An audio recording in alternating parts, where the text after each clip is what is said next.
Okay, so I'm going to be bleeding the brakes kind of the old-fashioned way. And I say that because there's some stuff going around with like gravity bleeding, but you can do it, I guess, but I don't think it's as good, and this is more traditional way, I think. But anyways, start by taking your cap off. You want to have some fluid handy, and so look up whatever specs you need for your vehicle. I'm just using a DOT 3. DOT standing for Department of Transit, I believe. And then I have transportation, Department of Transportation. And then I have just a homemade can here to receive the fluid that comes out. And then this would be I think a 1/4 inch line or 3/8, but something that just will fit over your bleeder screw tightly. Then on the inside here, so I'll grab this. We'll have this handy. Every so often I want to check on that. I did the service that I did on this was the line for the back. So theoretically I should just need to bleed my back brakes because my reservoir never went empty. If your reservoir goes empty, it's kind of a different story, but I had fluid in the whole time, and I only opened up the line that goes to the back. So theoretically I should just need to bleed my 2 back brakes, but I'll probably check all 4 just to be doubly sure. So the way I like to do it is with a helper. You can even get like you can get kits that have like a one-way valve on them, so you can pressure bleed by yourself.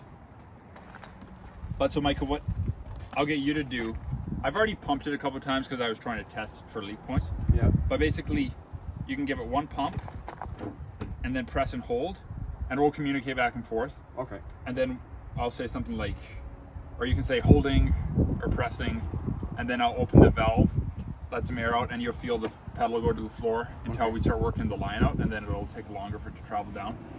But then once he gets down, I want to close the bleeder off before air gets to travel back up. So the first couple times, probably all that's going to come out is really air because the whole line is empty. Right. And then once I start getting fluid, you're going to pressurize it. Once I know you're pressurized, I'm going to open it. Your foot's going to go down, fluid's going to come out with air, etc. And we repeat that until I'm not seeing any like air bubbles. Okay. There'll be like microscopic bubbles, but so that's the idea there. And so if you want to hop in there, and then we can film this part down here. So I should actually be able to get this so you can see it on camera pretty easily. But the bleeder valve here, this one had a cap on it, but you'll find it here. Do I want to get a shot of this just so? I mean, if you're doing this job, you probably know what a bleeder valve looks like. So anyways, what I'm gonna do, sometimes if you can get a thin enough box wrench to actually put this end over and then put the hose on, or if you have a longer bleeder screw. This one's pretty thin, so I'm gonna have to use the open end, unfortunately, which is annoying because it tends to slip off a little bit. So I'm gonna crawl into the car here.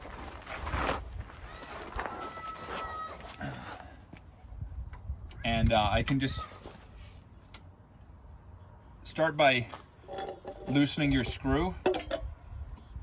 If they don't want to come easy, you may want to put some heat on it or something. That one opened up really easy. But you want to make sure it's ready to go before you start the process, just to eliminate stuff. So anyways, I got here, got my hose on, got my wrench, and you want to have it in a position that is easy to do the small turns. And you don't need to torque it, you don't need to tighten it very much at all until you're done, and then you can tighten it up, but pretty much just close it off. All right, can you give it 1 pump and then hold? Holding?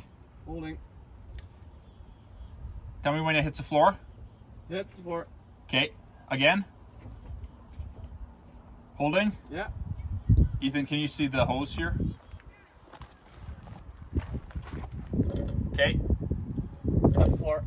Again. Holding. Holding. It's at the floor now. Ethan, can you see the, is that picking up on camera, the bubbles coming through? Okay, holding. Yeah, holding. So right now It's on the there's, floor pardon? It's on the floor again. Okay, again. Yeah, Holding. yeah. It's on the floor. Okay, again. Yeah. Holding. Okay, open. Okay. On the floor. Nope, not on the floor yet. There, on the floor. Okay, again. Okay. Open. Yeah. That's on the floor. Okay, again. Okay. Ready? Open. Alright. And it's on the floor. Okay, again. Alright. Holding. On the floor. Okay. I just want to check the fluid level. Make sure we're not getting too low. I'll actually put some more in because I know it's going to go down. So I can put it a little bit past the max level. Because I know I'm going to probably use it up.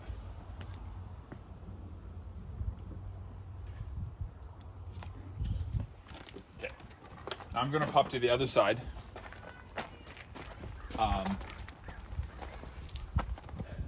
This side, I have the tire on the other side, so you probably won't be able to really see what I'm doing too much. But I don't know if you're able to pick that up on the line. But that's the reason I have a clear line, so you can obviously see what's going on. So I'm doing this side. There's obviously a lot of air on this side. I'm going to go to the other side. But I wanted to bleed this side first because this is where the majority of the air is. If I did the other side first, all that air would get forced and would try to find its way. So you want to bleed whatever side you opened up first. So I did access on this side of the line, or I did repairs on this side of the line. So that's why I want to bleed this side first, because otherwise you'll be forcing the air farther into the lines. So now that I got that one pretty good, I'm gonna try this guy here. Calipers on both sides.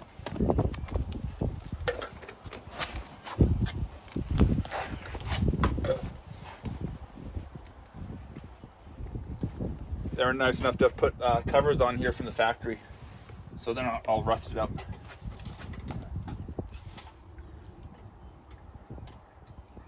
So again, I just want to make sure ahead of time that it's loose, that I'm able to get it loose. All right.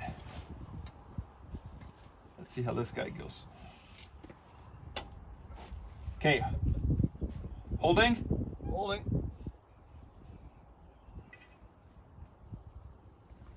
On the floor. Okay, again. Oh, my hose came off there. Ready? 1 second. Alright.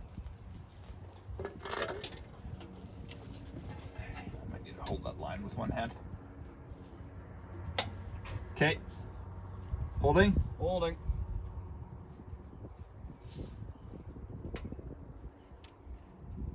On the floor.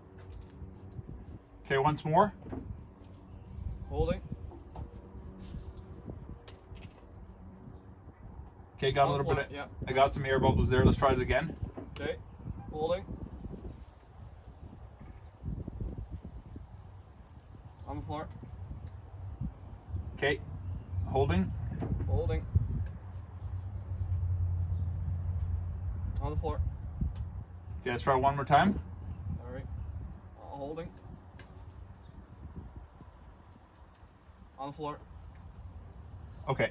So this side's, I did get a little bit of air out of it. But I think we should be okay.